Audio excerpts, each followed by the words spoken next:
ঘুম ভাঙতেই দেখলাম 7:30 বাজে। ছুটে পড়ে চলে গেলাম বাথরুম থেকে বেরিয়ে চারিপাশটা একটু দেখে নিলাম। সূর্য মামাকে প্রণাম জানিয়ে চলে গেলাম নিচে।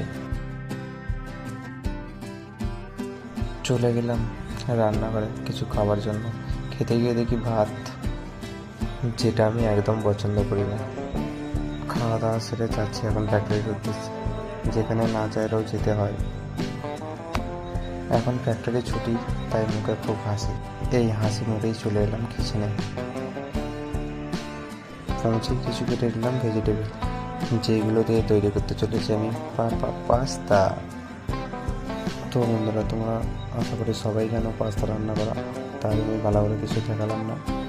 তবে এটা বলতে চাই, আমি পাস্তাটা আজকে এগ ডিম দিয়ে তৈরি করছি। তো বন্ধুরা, তোমরা যদি পাস্তা রান্নার ফুল ভিডিও দেখতে চাও, অবশ্যই কমেন্ট করে জানাবে।